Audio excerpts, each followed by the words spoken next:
வணக்கம். சினிமா துறையில பெருந்தன்மை உள்ள நடிகர்கள் என்ன சொல்லுவாங்க தெரியுமா? அதாவது நாங்க உண்மையான ஹீரோக்கள் கிடையாது. எங்களுக்கு பின்னால அவங்க உயிர பணயம் வைத்து இந்த ஸ்டண்ட் மாஸ்டர் இருக்காங்க பாருங்க. அவங்க தான் உண்மையான ஹீரோக்கள்னு சொல்லி பெருந்தன்மையோட ஏத்துக்கொள்வாங்க. அதே மாரி நாங்கலாம் சமத்துவ நாயகர்கள் அப்படின்னு திரியிற நெறைய பேருக்கு பின்னால ஒரு சில பேர் இருக்கிறாங்க. அவங்களுடைய அழுத்தத்தின் காரணமாக தான் இவங்க சில செயல்கள செய்து அந்த பேரையே வாங்கிக்கிறாங்க. அது ஒரு உதாரணம் தான் இப்ப நான் சொல்லப் போறேன். 1999 மே மாசம் ஒரு விஷயம் நடக்குது. தஞ்சாவூர் மாவட்டத்தில வல்லத்த சேர்ந்த ஒரு கிராமத்தில. அங்க 2 இளைஞர்கள், அதாவது தாழ்த்தப்பட்ட இனத்தை சார்ந்தவர்கள் என்று சொல்லக்கூடிய இந்த இளைஞர்கள் ஒரு சாதி வெறி கூட்டம் பொது இடத்துல அடிச்சு தும்சம் பண்றாங்க. இதை எதிர்த்து காவல்துறையில புகார் கொடுக்கும்போது காவல்துறை புகாரை ஏற்க மறுக்கிறாங்க. காவல்துறை எப்பவுமே கொஞ்சம் பலசாலி, இவங்களுக்கு தான் அதிகாரம் அதிகார மையத்துக்கு தான் துணை போகும். அப்ப அந்த புகார அவங்க எடுக்கல.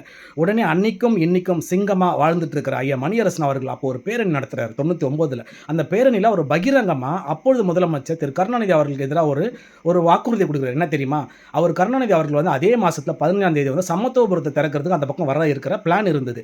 அப்படி அந்த பக்கம் அவர் வரும்போது நாங்க எல்லாம் கருப்பு கொடி காட்டுவோம் அப்படின்னு சொன்ன உடனே கலைஞர் கருணாநிதிக்கு ரொம்ப அசிங்கமா போயிருச்சு. ஏன்னா சமத்துவபுரத்தை திறந்து வைக்கும்போது இப்படி கருப்பு கொடி காட்டினா அசிங்கமா போயிடும் இல்லையா? உடனே அந்த சாதி வெறியர்களை கைது பண்றாங்க. அடுத்த நாளே கைது பண்றாங்க. இப்ப புரியுதுங்களா? போலி சமத்துவ நாயகர்களை இயங்க வைப்பது யார் என்று சரித்திர நாயகர்கள் நிறைய பேர் இருக்கிறாங்க. அதுல ஒருவர் தான் ஐயா மணியரசன். நன்றி, வணக்கம்.